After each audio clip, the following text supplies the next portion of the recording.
So which side did you prefer, Joe? Client side or agency side? It's agency side for me always. Agency You know, it was side. interesting to do, and I think to be honest, all client services people should do it, because Yeah. I think you sit in one or the other camp. I prefer, my brain works in a very quick, I like lots of things going on, organizing, you know, seeing the fruition of, you know, the work that you're working on and working on multiple clients and projects. That just suits my personality. So yeah, I'm more of an agency person. Yeah. Okay. So looking at client services within agencies, which is, you know, what this A game's all about. I actually think it's one of the hardest jobs in the agency. To be fair, I know we've had conversations of why I think that, but I know a lot of people think that client services are just salespeople. You know, that's their role. What's your view, your take on that, Joe? When you hear that that sentence, client services are they're salespeople. What's your feeling towards that?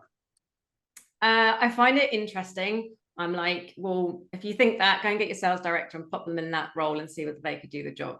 You know, so I mean, there is no question that sales is part of it, but actually, client services have to wear multiple hats. They've got project manager, client relationship manager, strategic advisor, financial control, sales. So you can't just say group them and just say, you know, they're salespeople. But sales has come into it, but I think it's a very different way of selling. It's a much more client relationship, building the trust and talking and unearthing those opportunities, understanding the client's business, where they're going, and understanding the project and what they're trying to achieve. And sales in that respect is much more softer and much more about trying to see and unearth opportunities and build relationships to then be able to take what work you've got to other regions or to other cost centers. So I think it absolutely is key, but I don't think you could just go and send your client services team off on a sales training course and they'll come back and be able to do it. Yeah, I think that's a really good point. And all of the things you described there are the reasons why I think it's one of the hardest jobs in the industry. And a lot of agencies will combine account management and project management together. So you see this scenario where on one hand I'm saying, Joe, you need to develop that relationship with your client, you need to spot opportunities, you need to grow that account. And then the next day I'm saying, Joe, your project's going over budget. Yeah. You need to have a word with your client and see if we can get more money. And it's almost like having, I think you mentioned it, a salesperson doing credit control. Yeah. Any other business, you wouldn't have that. So I think if we looked at those different elements, what are the typical skills that you see client services needing to have? So I think, what are the good things you see people needing to have? What do the best client services people bring to the table? How do they approach their day-to-day working? How do they approach their relationship with clients, then with the stakeholders in the agency? And the flip side of that would be, for me, what are the common bad practices that you see? What's the negative of that? I'd be really interested to get your take on that, Joe. Yeah, sure. I think, you know, from a client services point of view, as I said, you know, you have to wear a lot of hats. So that adaptability to be able to, as you say, you know, have a conversation over here internally about budgets and then suddenly being able to switch it on and talk to a client over here, you know, or switching from one client conversation and your program is, you know, at reporting stage and then being able to pick up the phone and talk to another client about, you know, onboarding, you know, so being able to adapt your skill sets is really important. I think from a client relationship point of view, you know, having that empathy and being able to understand your clients, you know, one big one, which I'll always say, is curiosity. And curiosity in all aspects. So you're curious about your client's business and what their program objectives are and what their business objectives are. You're curious about your client. You want to know who they are, what makes them tick, them from a personal and business perspective. Yep. You're curious about the results of your program. You want to know how they're doing. How can you adapt it? But you're also curious about your own company, because you cannot be a strategic advisor if you don't understand your agency that you work for, even to the basics of where they come from. Where have they come from? Where are they going? You need to understand your services and your products that you're selling and how they then work in a program. And I think that someone who is curious and asks questions is going to open up a multitude of doors and will be able to grow clients much more effectively. So all the other tangible, being a good organizer and, being able to, talk internally, communicate with clients, etc., is all really important baseline. But an elevated person is someone who wants more for their clients, wants more for the agency. Yeah. And then in terms of, sorry, go on. No, carry on, Jo. No, I was going to go on to your next question, which was in terms of bad practice. I think, I'm going to harp back onto it again about all of the different hats. You can't just expect client services to all know how to do those things. And I see it all the time. So what you'll find is you'll have your senior level up here going into the client, selling in the world, and selling in this big amazing program, and then passing it on to their junior members who are very, very competent and very able to execute on what's been put in front of them. But they're missing this layer here, this strategic advisor, and understanding the why. Why have we got here? What is the client wanting? And why have we got to the conclusion that this is the program that we're going to adapt? Because once that program starts running and you get those results, you're going to need to know why those results aren't hitting the objectives that you've spoken about in the pre-meeting. And I think that, you'll find that some people are really good at clients relationship management, but not so strong in strategic advisory. Flip that over, exactly the same way round, or they don't understand budget control. In client services, this constant, well, I need you to grow this client. I need you to make more money. I need you to do this. And then on top of that, I need you to do all of this work well and effectively, but I also want you to do X, Y, and Z. The time, there's no time basically to do all of these things. Yeah, I mean, some of the things you've talked about there resonate with lots of conversations I've had with agency owners and agency heads. And what I've seen, and I'd love your thoughts on this, I've seen agency owners speaking to me with, I'll say, with an element of frustration. So they're frustrated with their senior account manager or their account director. And when I've actually spoke to them of, well, how's that person got there? What becomes quite apparent is they've often been promoted to satisfy a pay rise, if I'm honest. Mm-hmm. An example, an AE comes in from uni, they're on 20 grand, they've been there a couple of years, they're thinking of leaving, they throw some more money at them, but as a result of that more money, that means their role is now an AM, as an example. Mm-hmm. I say, what have you done within the agency, either internally or externally, to develop what skills that person needs to satisfy being an AM? And then that scales up through the AM to the SAM, to the AD, to the CSD. And often you speak, and I speak to ADs, and some have been through formal training, but a lot of them have just been through promotion and learned where they've got to based on experience passed down by other people. And sometimes that's not good experience, it's bad experience. So I'd love your thoughts on that, Jay. Is the agency, the industry, sorry, for me, they don't develop or invest enough time mentoring, coaching into what is probably one of the key roles in the agency. Completely. And I think that we can talk about this at some point, but I recently did a survey, and one of the things that came out in the survey was that clients, 100% of those people responding on that survey said that they would stop working with an agency if they had a poor relationship with their client services team. And that's big.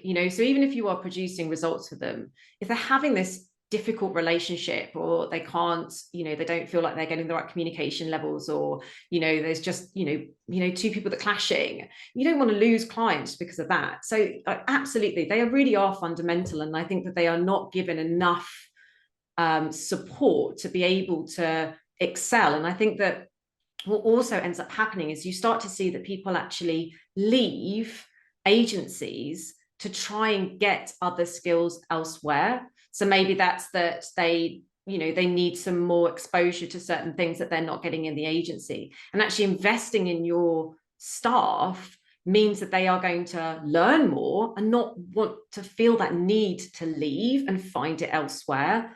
And it is very, very critical for an agency to make sure that those teams are, because as you say, don't get me wrong, when I, not when I necessarily started out, but further in my career, as I started to progress higher in my career, it was really important for me. There is a particular person that I, say to myself as like, he was my mentor. Like I worked very, very closely with him. I learned a huge amount from him. And I saw the way that he spoke to clients. Now, I'm very fortunate in that respect because he was very good and I learned a lot from him. But as you say, it's very easy for them to be, under the steam of someone else who is probably could be teaching you bad practice. So you can't be solely reliant on people learning in that way. But interestingly, I also don't think enough agencies do that. No, And, you go back to that part that I was saying about, you've got senior management up here having the conversation and then passing it down. If you had that one level lower in that conversation as well, they are starting to learn. They start to hear how that conversation is. They start to understand how to speak to clients, and they know and understand what that client is coming with. And I think that is a big part that is forgotten, as well as actually upskilling the teams themselves. Yeah, I agree. I think, I don't know if you've come across this in your travels and helping agencies, but there also seems to be a fear, and I think it's an unfounded fear, but I've spoken to agency leaders before, and they've said, if I develop this person, they're going to leave.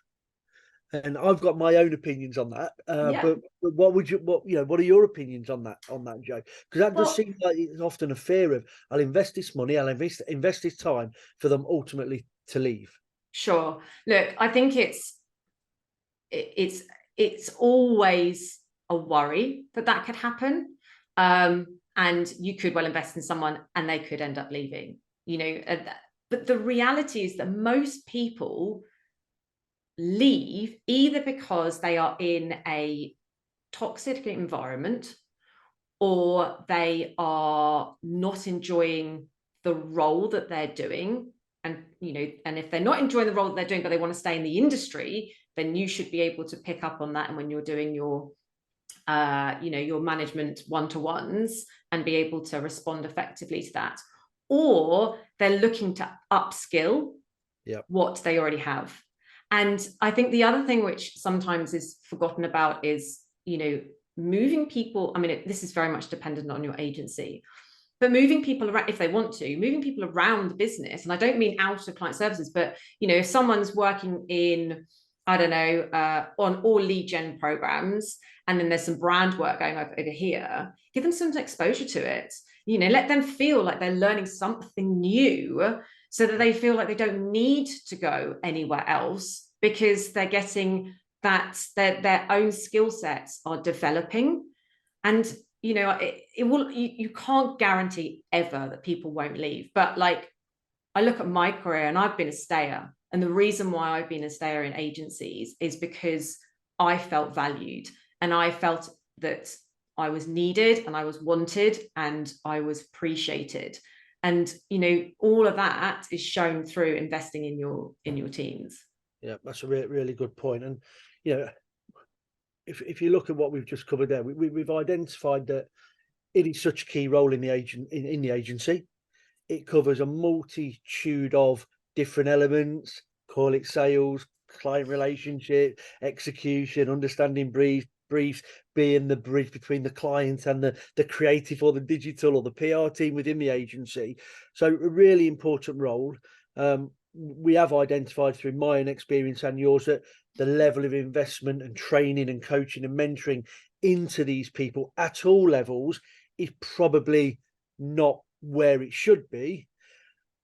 And that's something I genuinely believe agencies should be looking to invest in, to get the best out of their people, because ultimately the agency's revenue comes from clients. Yeah, that's where it comes from. And when I'm planning an agency with the owners, I'm always saying, really, we should be looking at 80% of this revenue to come from your existing clients. Any more than 80%, I might need to look at my cost forecast of what we're throwing into new business, and not just in monetary terms, but in time for the team to actually win that new business. So I'm always around that 80%. So if I think of that, how do we grow the clients, Joe? What can account management teams do practically to really go and grow a client? You know, Joe, what's your secret sauce? What one, two, three takeaways could you give people on this A game to say, get these in place, get these little building blocks in place? What would it be? Okay, so first things first is you need to segment your clients. So Okay. you don't want to be doing this on all your clients. You need to be understanding, however you categorize them. I generally categorize them as, your opportunist, your maintenance, your key accounts, and your key development accounts. Understand where you should be putting your focus first, because you don't want to be doing this on everyone. What is super key is making sure that you've got that relationship with the client first. Don't onboard like a big enterprise company and go, right, that's it, we're going out to everyone now because we've just won them.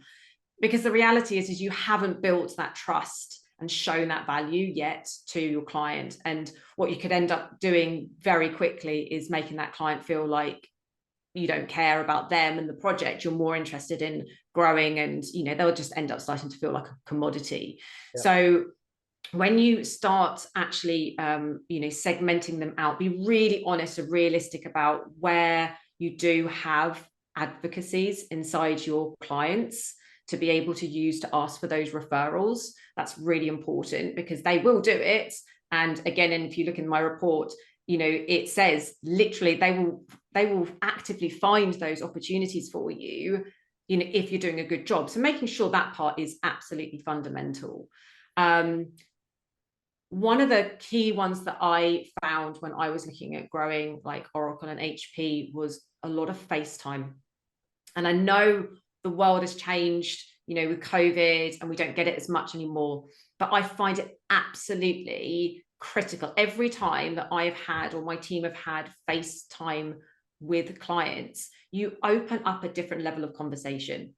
It becomes more about, everyone's much more relaxed. You understand more about them. You understand more about the business, what they're trying to achieve. You suddenly start to hear those little snippets going, well, hang on a second, I can hear that they were struggling with content over here, or they start talking about, my digital team is, so you start to pick up on those little things. You also get FaceTime with other people. You get a show around the office and you bump into such and such, and they go, oh, do you know what? I was thinking about the fact that I really needed to have a conversation with you, et cetera, et cetera. So those were critical. I mean, I used to even just sit in the Oracle offices for a day and work in an Oracle office for the day. And I would meet like my own clients. I'd meet other people that they were having meetings with. It's really critical. If you could do it monthly, brilliant. Least quarterly, face-to-face, I would definitely say. What was the other one I was going to say? There was one more I was going to say. One more, Joe. I was thinking about economies of scale. Actually, there was two more. I'll give you two more tips. Economies of scale. If you're running a program in one country, think about the cost center in other countries where they can lift and shift, and you are showing that working with you as an agency can be cost saving for them, because they don't have to, they don't have to do everything from scratch again. They can just repurpose what they've got and put it into a different country. That's really good and really useful, because then you're seen as it's better to continue working with you because it's cost saving for the client. And then the last tip that I would say is, if you can find a way to run a free workshop with your clients of something of value. Maybe it's AI, how's AI impacting marketing, for example, at the moment, or the changes in Google Analytics, something where the client will go, oh, such and such over there would be really interesting, such and such over there would be really interesting. And then they start to bring in their marketing departments into your call, you suddenly have a lot of face time with a lot of different people, and then you have that opportunity to then follow up with them, because you again are showing value to them, showing what your expertise can be, and then you can open up that door a lot easier. Yeah, brilliant, Joe. So to summarize, number one, segment your clients into the people that you're going to focus on first. Mm-hmm. Then have the other pots that, yes, they're going to get focused, but these are the key people you're going to go after. Second, once you're in with those clients, do a really good job for what they brought you in to start with and build the relationship. Don't get in there and try to go, right, we're in, let's spider web out and get everything. Be really good at what you've been brought in for. Third thing, I think they used to call it walking the corridors, but literally get into your client, get real FaceTime, not like we're having here, but over a coffee, meet people within the client. Try to, if you can, work in that client once a month. Yeah. Fourth thing I think you said was, I'll call it lift and shift. So work you've done for one area or one country, being able to repurpose that to something else. So there's a definite cost saving for the client. And then the last thing was, I'll call it investment. Put some investment time into your client. Show them what is coming up through tech. Show them what the latest trends are. Show them what you could be doing. And I think this probably comes back to that first thing you started with, that you're curious. We know your business is doing this. We've been thinking about this for you, and we'd actually like to put a workshop for you. Is that a fair five? I was only open for 3. You made me remember 5, Joe. Cheers. But is that a fair 5-point summary? I think if you can do those, then you're on a good trajectory. Yeah, for sure. And I think, going all the way back to right at the beginning, you've also got to give the people doing this time. Yeah. Which means, thinking about the people in the certain levels that they are, the account directors, the senior account directors, they need time to be able to do this. So structuring what your client services team looks like, to make sure that you've got the right people executing, the right people doing the client relationship management and looking for those opportunities, is really fundamental, to be able to give them the time to be able to do that. Because the reality is that everyone will always naturally focus on making sure that the project is running and completed and is managed effectively. If you don't give them time, then they're just not going to be able to do it. Okay, and make sure that mentoring and that coaching is going in as well. For sure. Hey, look, this is how you should be speaking to the client. These are the things you should be thinking. Joe, that's been really, really good. For everyone listening on this, I've known Joe a long time, and she does run, so she'd be too proud to say anything, but she does run some amazing courses. So if any of you are interested in developing your client service teams, reach out to me or reach out to Joe, because I can absolutely recommend she'll do some amazing work with them. Joe, it is 56. I said I tried to finish at 55, but that went way quicker than I thought. And I've got so many more questions I could be asking you. We always try to leave on one final insight. So you've given 5 amazing bits of advice, but if there's one that could get it all together, one key takeaway, what would it be? I'd probably say to not be reactive. Okay. Right now, the industry is unstable, and what ends up happening is that everyone goes into panic mode, and they go, "Oh my God, we need to get more money out of all of our clients," and they go into this reactive mode of like trying to throw products and services at them, and trying to force the client services team to find opportunity. It becomes a mess. And you suddenly start to make your client feel like a commodity. And that is not the right approach. Try not to be reactive. Still go back to what I said before in terms of looking at your clients. Where are your opportunities? Think about the strategy, how you're going to achieve to grow them. Don't start creating products which haven't even been actually created, but throwing them in front of clients in the hope that it might stick. It's not the right approach to do right now. And that's my one big key takeaway. Apart from training your team, don't be reactive right now. Don't be reactive. So make sure your plan's in place, consistently be curious about your client's business, and look at what you actually can deliver well to help your client's business. Absolutely.